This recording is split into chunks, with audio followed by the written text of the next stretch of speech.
the Chief Revenue Officer. Thanks, Jamie, for switching off on the recording.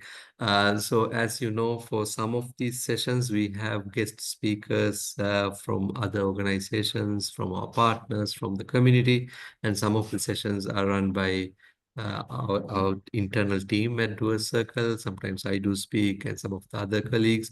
And today it's Jamie. Jamie is the Chief Revenue Officer at Doers Circle.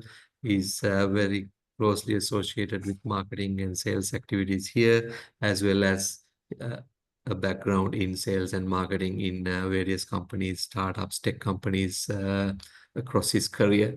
So he's going to talk to us about lead generation today, which I think is a very practical take on lead generation rather than being a theoretical lecture. So I would like to invite Jamie to start the presentation, but after the presentation or even during the presentation, you can ask questions and we'll only present for about 20 minutes. And then the rest will be a Q&A and take all your questions and a discussion. Over to you, Jamie. Great, thanks. Yes, and sorry, I should say as a little pre-point as well. I've been a bit unwell this week, unfortunately, so my voice is a little bit husky, but maybe that's a good thing. I don't know, but just bear with me. I might need to pause just a little bit and just have a bit of a drink. But yeah, I'm on the mend, which is fine. But I didn't want us to lose momentum because, as Yasas mentioned, we've had 10 weeks now. This is the 10th week, obviously, of doing these events. We want to keep that consistency going, have this option for our community to get together and share insights as well. And as Yas has mentioned, this is an exciting topic for me because it's something I've lived for about 13 years of my life now, doing business development in different forms. A lot has changed in that time as well. And even I was really mindful when I was putting this together that, some of what I show you, that it changes so much, or it goes through cycles where you all have heard a little while ago people would say, oh, don't do cold calling anymore, it's all about emails. And now people are saying don't do emails anymore, you need to do something on social media or something else. And then it seems like cold calling is in fashion again, and I think that's the nature of this industry. It does go through its waves and cycles, and some of that is down to psychology, and I think it's also down to maybe there will be some of those in the industry that will apply best practice to these things, and then others that won't. And I think if you get too many people applying, bad practices to the form, then it will obviously then cause people to distance themselves from it as well. So if you get a lot of spammy emails, then of course your thought process when you receive an email from somebody is, oh, this is junky, and if there is good value in it. So as practical as possible with this, and I'm sure that this is, I want to do more sessions. Very top. This is, I wanted to I did mention in the flyer that we talk about tools and things like that, and so we can touch on some of those a bit later. But I don't want to be too much down the road of, right, you need to buy this tool and upgrade to this software and so on, because I appreciate this is supposed to also be for founders and freelancers who might not have that kind of additional capital to spend and things. Without further ado, let me share my screen. Okay. Go. Okay, we can see the screen okay? Yes, this is okay? Yes, we can, Jamie. Yes, Yeah. yes. Okay, cool. You can go on slide presentation mode. Yeah, so as I mentioned, this is session 1, and today we're going to talk a bit about LinkedIn, and we're also going to talk a bit about emails. And then at the end, I can talk a little bit about calling as well, because as I said, it seems to be having a bit of a resurgence. And then what we'll do on another session is how you can go a bit deeper on some of these things. And then the other thing that I'm preparing in the background is also some ways that you can use AI to support yourself. So some of these things are a little bit more analog, let's say, but there's no reason why you can't use AI to help you do some of these things as well, with the right prompts. So this isn't, I'm a big proponent of AI as well, but I'm also mindful that there's a lot of not such good stuff out there right now, and I think it can be better. So first point, LinkedIn. I know a lot of people are not big fans of LinkedIn, and I'll be honest, I go through times as well where you see a lot of stuff on LinkedIn where you kind of think, I'm not a big fan of that. And I would say an example at the moment is there's a lot of content which is sort of flooding timelines that people will see on their feeds, where they're essentially somebody who says, I've put together this guide or this playbook or this whatever it might be. And if you comment blah, blah, blah in the comments and connect with me, then I'll send you the playbook. And quite often what you see is they get hundreds or thousands of comments, and that person never really actually follows through with the content. Days later, they haven't even shared it, because actually LinkedIn doesn't really like you to make many connections in a short space of time, and it limits how many messages, DMs you can send as well. So it's kind of not the model for it, really. It feels a bit disingenuous, and it's just a way really that that person can say, I had a post that went viral. And so nothing in here is going to recommend doing that, even though it does work, unfortunately, at the moment because of the way the algorithm is. I should also mention that the algorithm is changing all the time, and I'll talk a little bit about that in a minute as well. But I'm just going to talk a little about some of the basics, because I think sometimes people don't even get the basics. And if you can get that, it's going to help you generating leads as well. So the first thing is about your profile page. And the headline here says, get your profile in shape. So quite a lot of people I notice don't, for example, use the headline banner at the top of their profile. And then bear in mind, if you are an early stage founder, you're a freelancer, maybe you're a budding entrepreneur to be, quite often you don't have a business that is well known, and you'll be known in your network, but outside of that, you won't be. And so really LinkedIn is one of the places that can be your kind of shop front. It can be the place where people find out more about you. And even if you want them to buy or opt into your service that you're offering, then the first thing they're going to do is look at you as a founder, as a freelancer, and what is your profile, your personality, your personal brand, which I almost, that's a phrase again that some people cringe at a little bit in that sense, but it's nonetheless, it's important. And so key things I would mention here with your profile page is get your banner.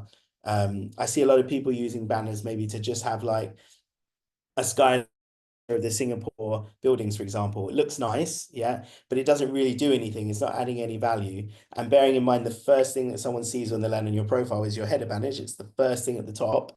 You really want to make sure you use that real estate better.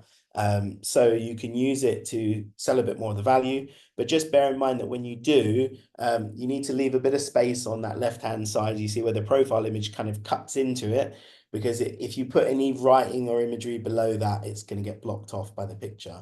So just make sure you do that. A tip on this as well, I think if you go on Canva, if you use Canva, it's free. When you go to Canva and you go for like new template, you can actually type in LinkedIn banner and it will give you the correct dimensions for a LinkedIn banner as well. So you don't even have to worry about, do I need to get the right dimensions? And it can be set for you with something like Canva as well. What's quite nice about LinkedIn Premium, so I don't know on this account, but I think I'll have that back on again shortly, is that they now have an option to have a carousel of images. So at the top there, you can select 5 images. And what happens is when you land on that person's page, it will just rotate around those 5 images. A little bit like you see those kind of advertising banners when you browse websites and things like that.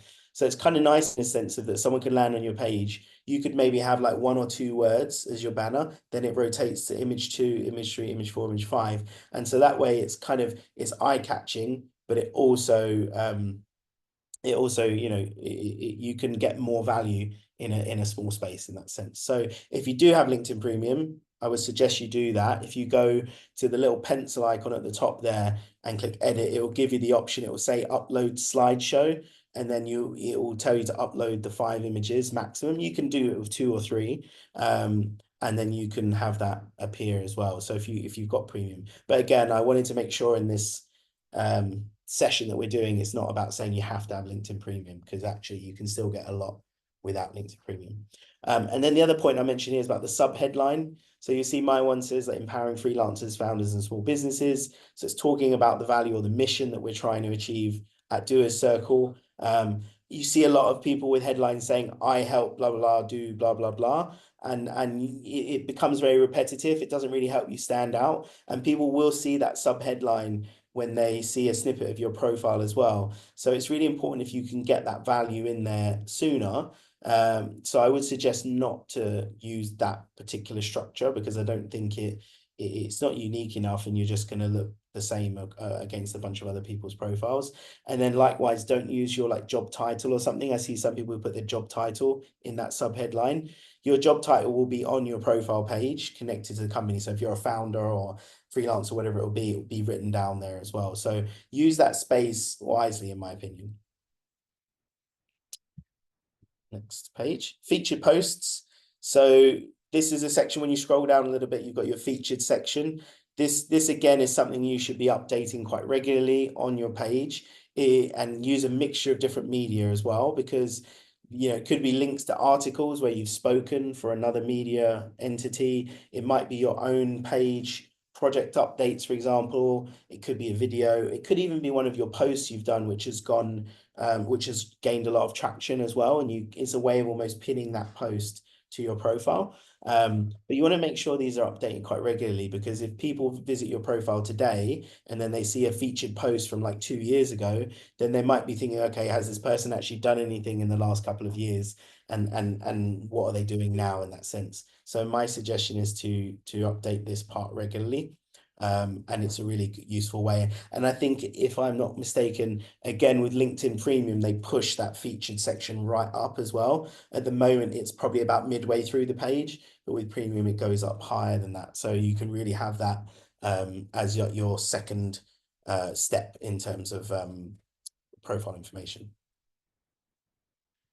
Then interactions. So it's not a particularly new function, but LinkedIn now enables you to follow people instead of just connect with them. In the past, you could only connect with them. Following lets you sort of see, okay, what posts are they making? Their posts will appear in your feed. You can interact with them. I would suggest not using AI for your kind of comments and things like that, because they stand out very much. They actually reduce your credibility, because you're kind of typing like about a topic when maybe you don't. And I've seen this happen quite a lot in the last few weeks. I would suggest to be very genuine in your replies. Add an opinion, add a question, use it, but I would do it in a more human way. So but the benefit of this is that if there's somebody that you're quite interested in connecting with, you can first follow them, you can start interacting with their posts, and then if you see you get a bit of traction in terms of you're having a conversation back and forth in the comments, they can see that you've added some value. Maybe you've added a thought, you've countered a point. Then when you go to make that connection request, your chances of receiving that success is a lot higher as well. And so as a freelancer, as a young entrepreneur, if you're getting started and you want to connect to maybe a potential investor or a potential client, that's a good way to do that as well. So I would suggest using that function. And then connecting itself. So there's a lot that's unknown with LinkedIn as well. I think what you sometimes you get a bit of hearsay, sometimes there's more common wisdom based on people testing these things out and hitting the limits in that sense. But it's pretty common knowledge among the sales community that there's a soft cap of about 25 connection requests per day. So if you try to make more than 25 connection requests, it's possible that LinkedIn will just stop you from doing that. They won't let you make more connection requests. It really depends. I think sometimes they do it because they're worried it's like bot activity and you're making these like rapid connection requests and they want to stop that. But so just bear that in mind. But I would say that because you have 25 connection requests a day, you should try to make at least a handful of connection requests each day. The benefit of making these connection requests is when you get connected to a person. So in this instance, for example, this is just a screenshot of a random person because I saw a connection of mine commented on their post. So I wanted to see, okay, a bit more about the profile. You can see that this person, I know it's a little bit grayed out, but on the image, you can see they've got 14,000 followers.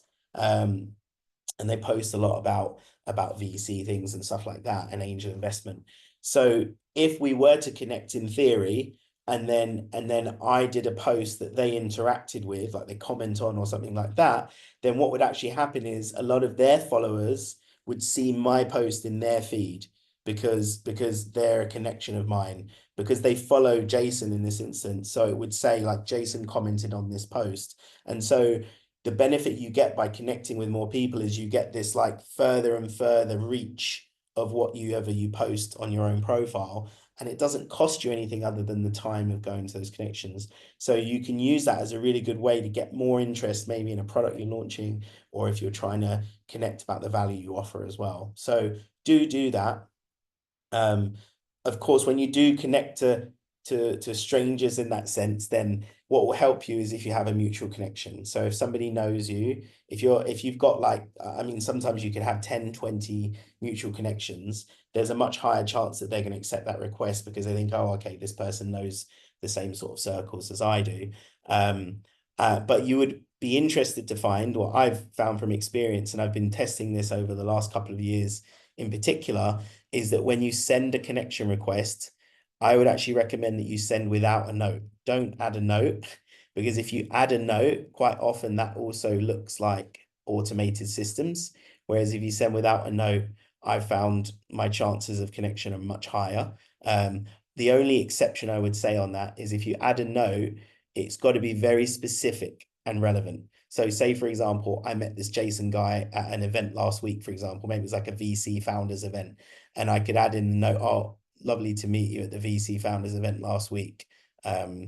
Would be great to connect, something like that, right? That way, then he's like, okay, yeah, that's the guy I met at that event. It makes sense. But don't add a note otherwise, because I think it decreases your opportunity to connect.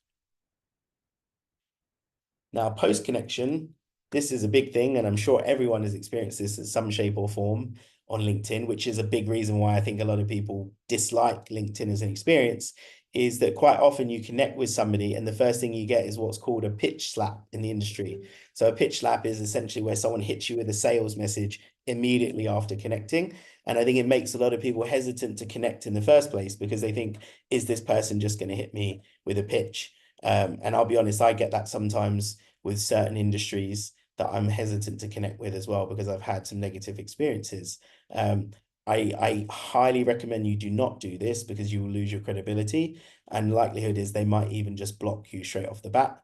But there's no reason, but you should still have a connection when you first do that engagement. So what I tend to do is to more say like, hi, great to connect, or hello, yeah, lovely to meet you, whatever it might be.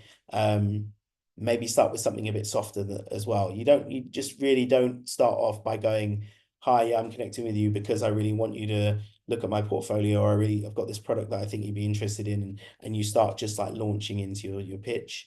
That will harm your chances. So don't do that. But as I kind of mentioned to you this already about the algorithm and the feeds and things like that. So there's a bias that happens, right? When you make a connection with somebody, within the first few days, your content is prioritized on their feed because they're a fresh connection.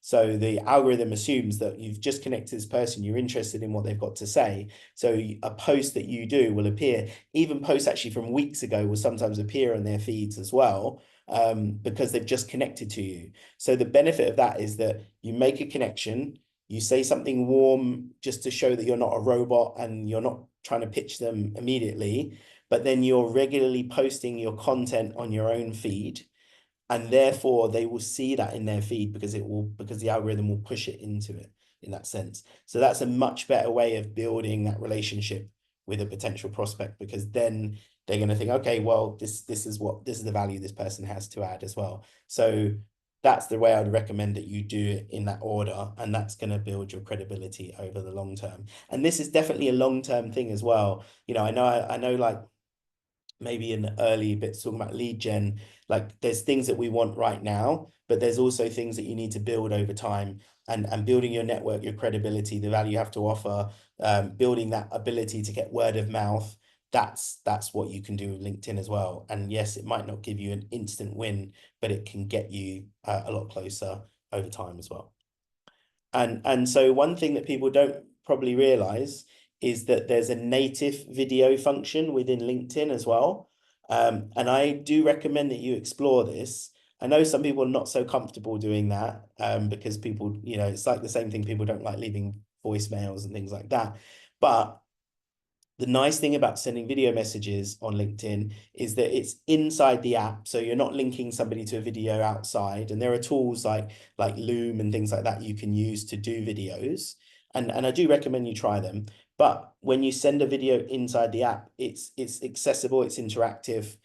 Keep it to about a minute or less than a minute if you can. And you could do this as a second or third touch with that prospect after you've connected with them in DM. There's one sales guy I know who's based in Europe who, what he does is he takes his dog for a walk, and I think he lives in like Spain or Portugal or something like that. And he'll be walking around the beach, doing these videos, and he'll send a video DM to people. And he gets like nearly 100% success rate in terms of reactions of people because it's real, it's human. He's just walking his dog. He's just a normal guy. He's not going into like a hardcore pitch in that sense, but he's talking about something relevant. It's easy to connect and empathize with that, and he gets like very high return rates on that as well. And so you can do that by having the mobile app, the LinkedIn app, as you can see in the screenshot. You go to the person's profile where the DM is. So you go to your inbox and go to the message, and then there's take photo or video, and then it will let you record the video and send it to them. And again, I've used that quite a bit as well, and I've found it to be quite successful. And the nice thing about a video, obviously, is people can see your body language, they can see who you are, they can connect with you more personally in that sense. So do recommend that as well. So that's on LinkedIn. I don't know if any questions have come in because I'm on full screen, but are we okay? Yes, so far. If not, I'll go to emailing, and then we can jump to Yeah, we questions. can continue, Jamie, and then we'll take questions at the end. Cool. Okay. So emailing, like there's a lot that could be said about emailing. And I even mentioned to you at the beginning of this that some people will say out there emailing is dead and so on. And I do think emailing has become a lot harder, like extremely harder, and probably for a good thing as well, because there's so much spam before and so much phishing attempts and things like that via email, people pretending to be other people that they shouldn't be. And so a lot of the big players like Apple and Google and Yahoo and Microsoft and things like that, they've put in a lot of protocols to stop junk emails getting into your inbox, which is a positive thing. But there's still a lot of value in being able to use it as one channel alongside your other ones. And so what I would talk about for email is I've got some tips here, and I can elaborate on them a little bit as well if anybody needs. Some of them are kind of, you'd think common sense, but unfortunately a lot of people don't always apply these things. So firstly, word limit. Short emails, very key. 50 to 100 words max. I would say get as close as possible to 50 words in your email. You don't want to do like paragraphs and paragraphs. Nobody has time to read that content anymore. People are very busy, especially if you're maybe mailing investors or you are sending mails to potential client partners or someone or a business that you want to buy your software or something like that. You've got to keep it very short because it needs to be able to scan that email very quickly and see what it is that you want them to do. So keep it short. And then the next thing, which is an interesting point, again, people think, okay, well, if I personalize the email, it's going to get me the best result. But actually, relevance is better than personalization. Sending somebody a message which is completely irrelevant and not relevant to their industry or their job function is actually going to fail, even if you said, right, I can see you went to this university, or I see you like baseball, or whatever it might be. The better thing is to be relevant. You can actually send something extremely relevant and completely non-personalized, and you're more likely to get a response than you would the other way around. So do bear that in mind. Social proof is an interesting one. If you have case studies or stats or something like that, and that's a point for Five to jump to a little bit, is be specific. Drop those in if you can. And again, I can share a template with you afterwards about ways that this can all be added, because you might think, okay, well, how do I get all this in within 50 to 100 words? And it is very possible. You just have to cut all the fluff out. Be clear about what your ask is. So your ask might not be that you want a meeting. And actually, I would argue that you don't really want to go straight for a meeting ask when you send an email. You want to first, you're trying to understand if the point that you're sharing with them is relevant or not, is a priority for them right now. So it could be, for example, if you're a freelancer and you're emailing the head of HR for a company that you're interested in, you could say, I am a specialist freelancer in UX design, for example. I can see that you've been doing some design work across different projects. Is it the case that your business is looking for more freelance support, something like that? And that way, when you ask that question, you're not saying, hire me right now. What you're trying to find out is there actually some interest from them on their side in potentially continuing the conversation. So be clear about that. Stats, specific stats, don't round up your stats. Don't say, for example, 100 hours. I saved business 100 hours. It's better to say I saved them 99.2 hours than 100 hours. Psychologically, we're more likely to believe specific numbers than we are rounded numbers. In fact, sometimes when you share rounded numbers, especially for case studies, people were quite skeptical. And I say this with over a decade of sales experience. When people ask for case studies, if you say I was 20%, it doesn't even get their interest. But if you say it was like 16.3%, then they'd be like, oh, okay, that's it's a more believable figure in that sense. So do think about that as well. Less I and we and more you. I see so many emails where it will say, dear somebody or hi somebody, I'm Jamie, I'm work at Do a Circle, and I'm here to do this, and our software does this, and we help businesses with this. And the whole message is you just talking about yourself to them instead of flipping it round and saying businesses like yours have benefited from using Doer Circle's platform, blah blah blah blah blah, or clients in your industry have utilized my freelance expertise to get a 10% increase or whatever it is. So make it more about them and less about you, because that's going to have a big impact on how they receive it when they scan it as well. There's an interesting phrase I heard another salesperson use, where he said, if you're the salesperson, so I know you're not a salesperson in every instance in this sense, but you have to think about yourself as a salesperson, at least in the short term when you're doing this practice, is the sales in the story of King Arthur. It's Arthur who's like the hero and they're the client or the prospect, and you're Merlin. You're there to guide them on the path. So you're not the hero. Don't make yourself the hero. You make the client the hero, and you're there to help them on that journey. So think in that mindset when you're writing these things. It's like, how do I help them on their journey, rather than how am I the best at what I do in that sense.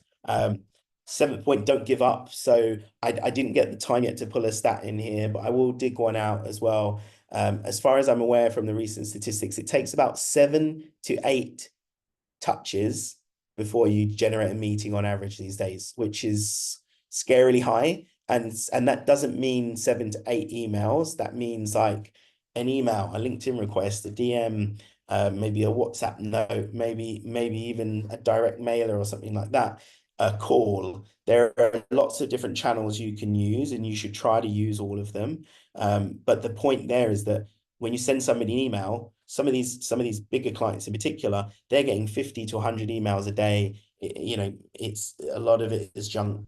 And so they're not always going to see that email on that day.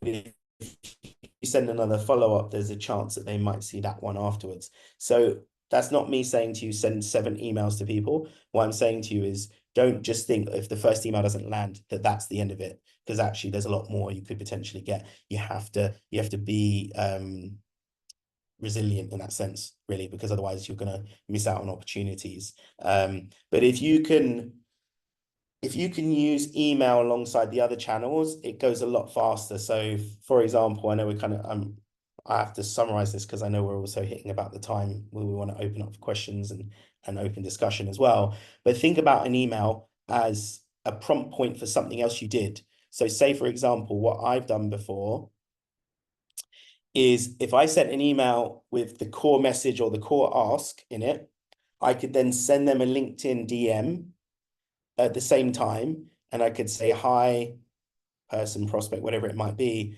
I sent you an email this afternoon. Just wanted to put a face to the name so you know I'm not some robot sending you this thing. And that way you're kind of using the LinkedIn message to point to the email, which gives you your chances of that being opened higher. But also you're being more human. You're not just sort of saying, look, I'm not a robot just sending some automatic thing to you. This is me doing this. And you can see if your LinkedIn profile has been optimized, like I showed you how, then again, they'll look at it and go, okay, this person is a real person in that sense. The other way, you could call somebody, and if you call somebody and then you leave a voicemail, which again, I know a lot of people don't like doing, but you should do it.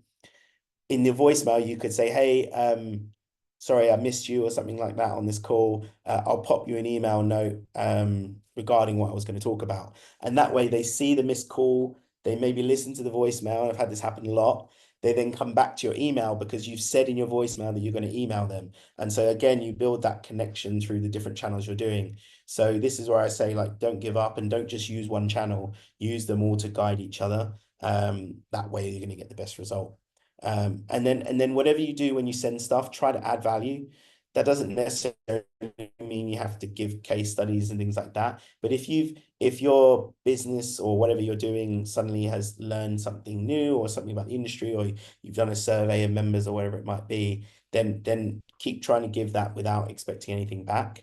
Because the thing with any of these timelines, if you're a freelancer looking for work, it might be the case that HR right now says, oh, we're not actually onboarding any freelancers for this department right now, but then that might change in a month's time. And so you want to make sure that when that time is right, that they think of you first, because you're still on their mind in that sense. A little bit like, there's a reason why the biggest brands in the world, like Coca-Cola, McDonald's, and so on, advertise all year round in all different places.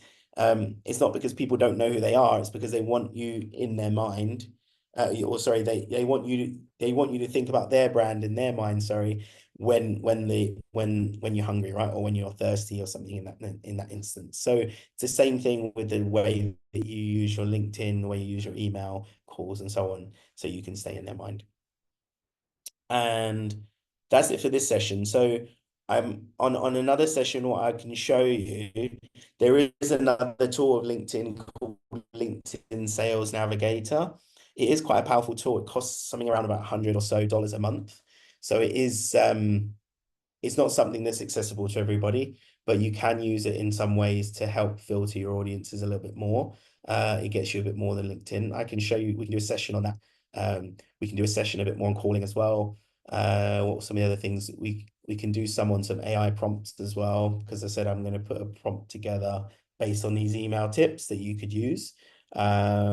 And if there's other things within tools or lead gen that you want me to touch on, let me know, and we can definitely explore those as well. But we want this to be an ongoing thing. There's actually going to be a session that we set up on a weekly basis, which is going to be kind of like a clinic per se, where people can join and can just ask business development or sales related questions, and we'll have a bit of an open conversation about it. And that's something I think we're either going to do on a Tuesday or a Thursday. The timing is to be confirmed, but yes, and I will let you know a little bit about that really soon, because we're hoping to kick that off in May. So I'll stop sharing now, and then I guess we'll go to any questions or comments or anything. Thanks, JB. Very insightful. So if there are any questions that you want to ask or discussions that you want to bring up today, you can pop them up in the Q&A section. There's one question so far, Jamie, whether you would be sharing the deck after the event Yeah. as well. Yeah, we'll share it. Yeah, I'll share it, and also we'll link you to the video, because we'll upload it to our YouTube channel this afternoon, so it'll be up there with everything, all the whole video and everything, so you can feel free to share that on as well if of interest. Sure. No Thank problem you, at all. Jamie. I'll ask one question just to Yeah, get go on. the question section kind of rolling. You spoke about you or the person reaching out to others to kind of create interest and create conversations. And do you also have the experience where other people reach out to you asking about the service that you provide, like rather than being outbound, do you also get inbound Oh, sales inbound. inquiries by being active on the LinkedIn platform, by commenting on other people's posts, etc., by doing everything that you said? Do you actually get inbound as well? Yes, yeah, absolutely. And that comes down to how your profile is set. So if you're, it's a bit unfortunate because LinkedIn had a service a little while ago, but they've I don't know what they've done. They've hidden it now. It's not there anymore. But there was a particular point a little while ago where you could say services I provide. So it could be consulting or support or IT or whatever it might be. They had a bunch of topics you could pick. And so people could actually contact you based on the services you offer as well. That's not there anymore. I don't know why they've taken it off, but I saw there were some interactions on LinkedIn about it.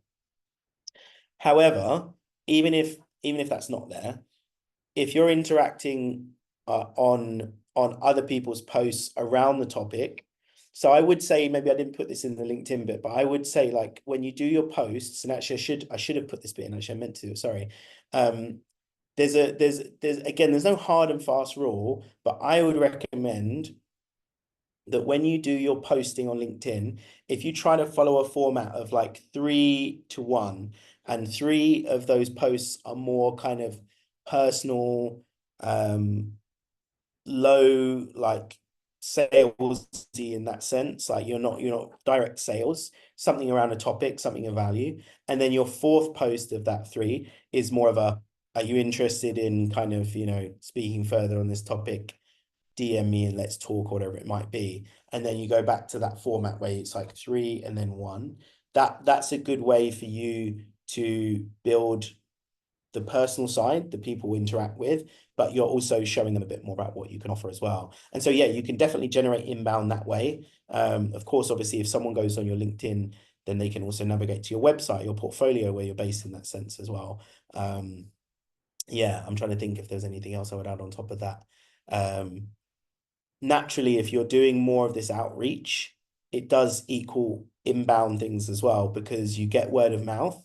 So again, if you're interacting with people and you're sharing your value and so on, they might not be that right person. But if they go and talk to somebody else in the industry, maybe they go to an event and say, "Oh yeah, I met this guy, Jamie. He seemed to be really knowledgeable on this side of things. Why don't you talk to him?" Then it leads to inbound as well. And we've seen it as well, like where people will message us and say, I'm really interested in discussing this because a friend recommended it or something like that. So you can generate that from word of mouth as well and get inbound.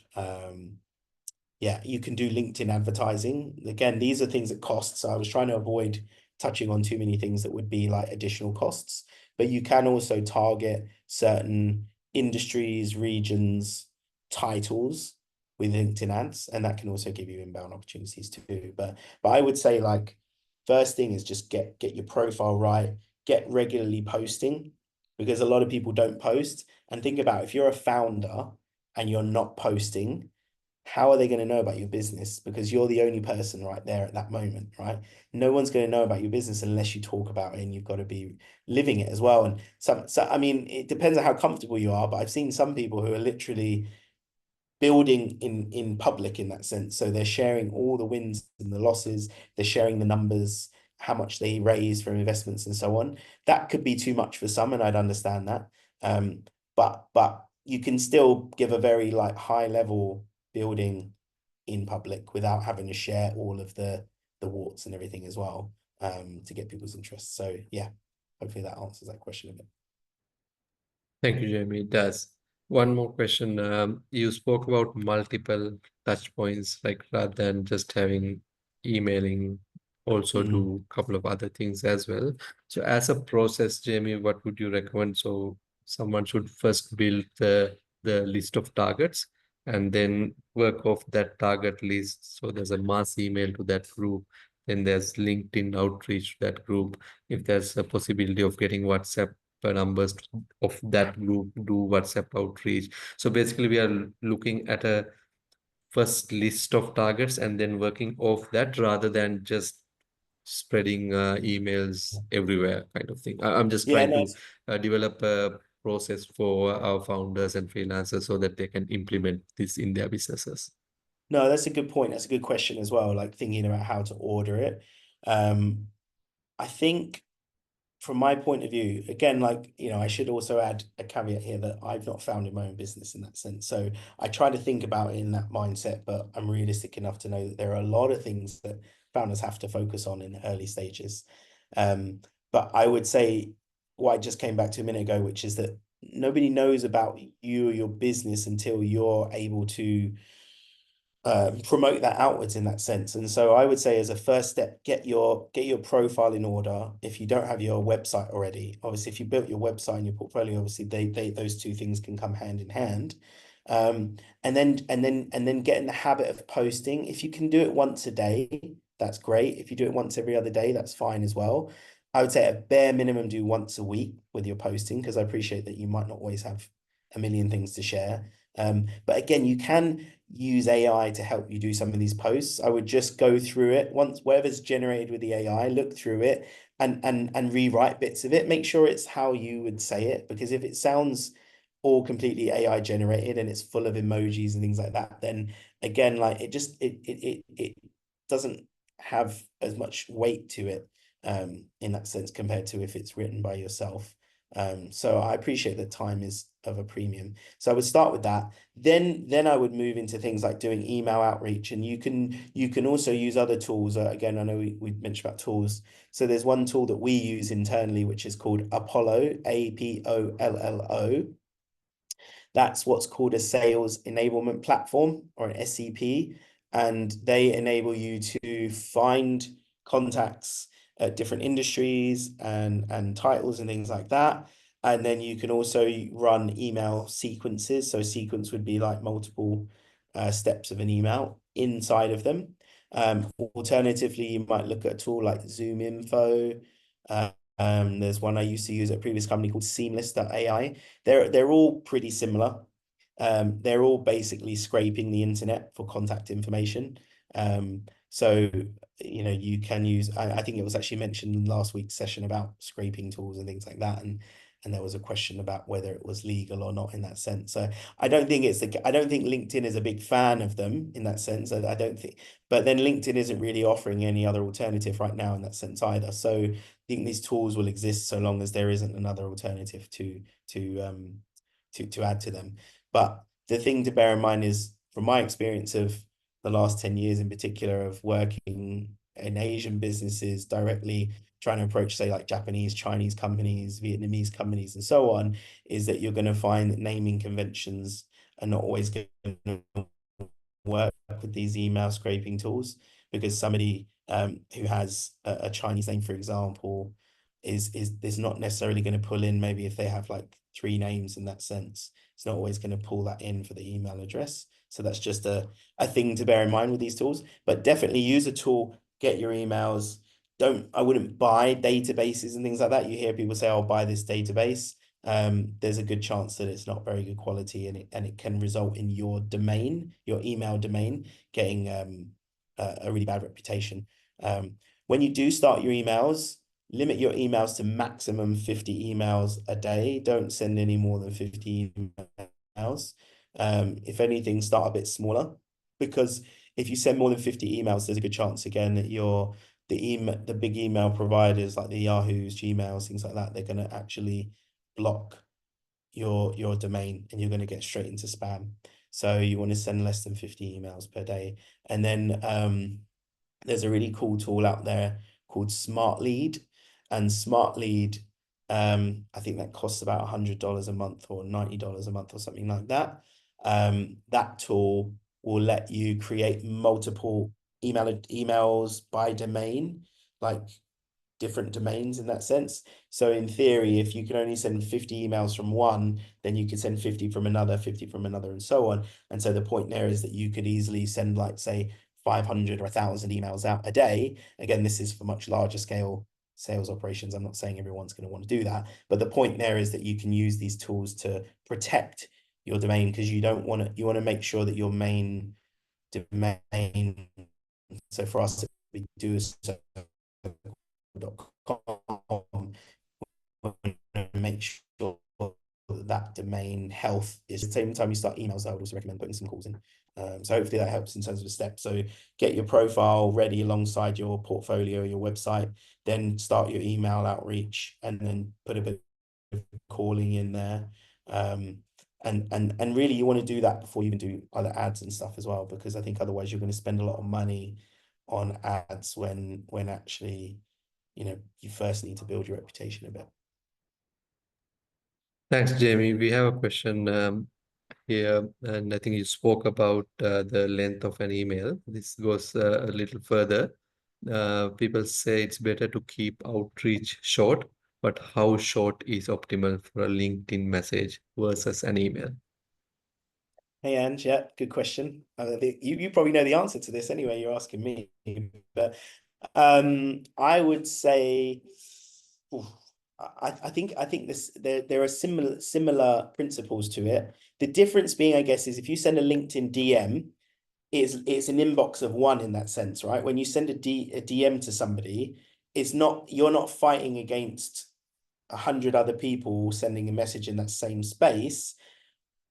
But if that person gets a lot of LinkedIn DMs as well, then the same rules apply from an email in that sense. So you still want to keep it pretty short. And as I mentioned in the slides, if you can utilize other tools like the video and stuff like that, then that obviously gets you a bit more. You can even send voice notes. I didn't mention that as well, but I'm sure some of you in here love a voice note on WhatsApp. I do. Sometimes I send way too long a voice note, but they're really useful and you can get the point across. And the key thing is you can get a lot more tone, you can get more personality across than you can with just writing things. So I've used voice notes before instead of writing a message for LinkedIn. And again, I think some people like it, some people don't. You can gauge it as you go, and you can work it to your personality as well. So I would still try to keep things short, I suppose, as a bottom line point to your question, still keep it short. But I think you have the benefit of you can maybe afford to go a bit longer in your character length, because the fact that it's just a message straight to them. Like if you knew you sent an email and it will only go to them and they will open it and read it, then you could probably put more content in that email. But again, you just got to be scannable. It's key. Scannable. What's the point? What do you want them to do next? And then move from there. Thanks, Jamie. Just a question on cold calling or just calling. I know you mentioned in your different touch points, calling Yeah. could be one as well. Is calling or cold calling kind of acceptable in this day and age as well? I mean, a lot of people prefer WhatsApp chats nowadays or email communication. Is it kind of acceptable, or is it also dependent on the industry, the type of product, etc. as well? It well, it depends. Firstly, it depends on the laws of the place that you're based. So, in the UK, where I grew up, for example, they have their thing called the TPS, the telephone preference system, which will not allow certain unsolicited calls to go through. And then there's some other. I think the US also has some regulations and things like that. In Asia, off the top of my head, I'm not sure there are any specific ones, but I don't think, again, Singapore, for example, is the point there is you don't want to be sending unsolicited spammy things, and just like when you send these emails and just like when you do these LinkedIn DMs, it's not about hitting them with a pitch. So cold calling, from my point of view, is just purely to get to generate some interest. And if there's some interest, then actually it's about booking another call when the time is right. So when you cold call somebody, the goal you should be saying is this relevant? I know, like, maybe you don't know who I am, but this is something I think is relevant for you. So it could be a stat or something like that. Or I saw on your website that you've got an opening for this post. Would you consider potentially a freelancer if I sent you a bit about my portfolio? So in that sense, it depends on how you approach it. If you call somebody up and launch straight into, hi, I work at Do a Circle and we do this and da, da, da, da, then again, they're not gonna respond well to that, and they're gonna probably just hang up on you in that sense. But your point about industry is interesting as well, because in the previous role I used to work at, I used to sell to a lot of procurement people. And if anyone on the call has worked with or in procurement, they'll understand that quite often, there's there's not a lot of love for procurement people, even though, what I learned is that procurement people are very crucial parts to every business in helping it function in that sense. But quite often they can be gatekeepers and blockers and things like that in that sense. But what I observed is that a lot of procurement people were not getting cold called by people. So if I would call them up to inquire, almost always they're picking up the phone and almost always they'll have a conversation. There was sometimes a bit of sort of social awkwardness because I don't think they're always so familiar with taking a call and having a conversation in that sense. Even when I go to events, like procurement events, and I meet them and I go up face to face to shake hands, have a coffee, whatever it is, even there's sometimes a little bit of social awkwardness in that sense. So it depends on the industry a little bit too. If you're selling to chief marketing officers or CEOs and things like that, they're going to get more calls than other departments in that sense. So think about it a little bit like that. But as I said, like the key there is don't go really, really aggressive with your message. The key thing there is you're sort of saying, look, I'm aware that you have to be aware in your mind that you've probably interrupted something that they're doing, but you also have to bear in mind that if you were really an issue, they wouldn't pick up the phone at all. So the fact that they picked up the phone means that there's some curiosity in taking the call, and you have to value your time as well. So it's not about picking up the phone and being apologetic and saying, "Oh, so sorry," like, is this a really bad time? Because it lowers your status. The key thing is to just be like, get to the point of what it is that you want to do. And then if, for example, if you're like, oh, like I know I just sort of caught you out the blue. Would you want to talk about this later this week? Maybe we can put 15 minutes in the diary. And that way then they might go, yeah, okay. Or even if they answer the phone and they say, I'm in a meeting, you could say, okay, like, would it be all right if I called you this afternoon or something like that? And that way you're getting a little bit more acceptance from them. So then it's not so much a cold call anymore. It's warmer. So yeah, I'm still a big fan of it. I think, it's slightly underrated as a tactic now, which it shouldn't be. And I think it's the fastest way to get feedback. An email sits there, you never know if it's going to be replied or opened or whatever. A call, you understand. If it's not the right fit, you can move on. You've got closure and you go on to the next thing. Thanks, Jamie. We have no other questions. Does anyone want to share anything? If you want to share something, you can also raise your hand, then I can bring you up to speak as well.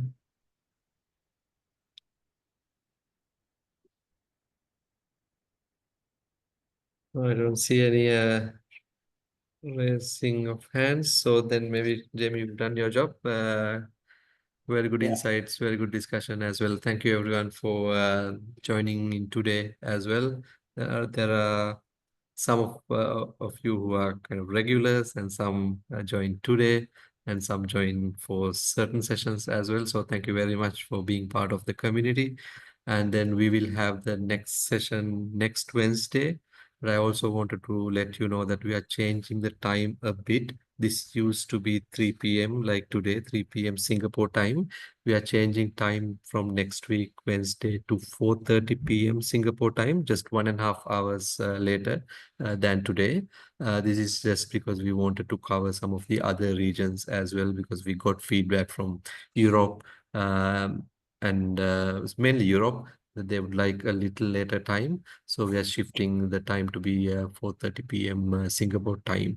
So that's going to be the session from the time from next Wednesday onwards. Next week, we have a speaker from India. He's from the Knowledge Chamber of Commerce in India, a director there. Is going to talk to us about the freelancing industry in India and how it's shaping up with the evolving economy in India. We thought that will be an interesting session because India is kind of growing as a freelancing destination and also a growing startup destination, that startup country as well. So we thought it's good to get some insights and for some of you from Europe and Southeast Asia also to join in and understand how India is shaping up the future of work as well. So that's the session next week. And if there are any other topics that you would like us to cover, please let us know. We can invite other guests, other partners, and if it's a topic that we can cover, we will cover from Doers Circle team as well. So that's it from my end. Jamie, anything that we missed mentioning? No, except just a reminder that I mentioned that we're going to be doing these kind of weekly business development slash sales clinics on these things. So if there's an interest from anybody in particular, just let us know. But we will share that out with all the members via the same channels, email, LinkedIn, things like that as well. And yeah, like I know we covered quite a lot today. So hopefully, you can just take a few of these things away and get started with it. And then we can go a bit deeper afterwards as well. I didn't want to overload you with too many things at once, but there's a lot more we can cover for sure. But yeah, I appreciate everybody's time and look forward to next week's session as well. Thank you, Jamie. Thank you, everyone. See you next week. Bye. Bye.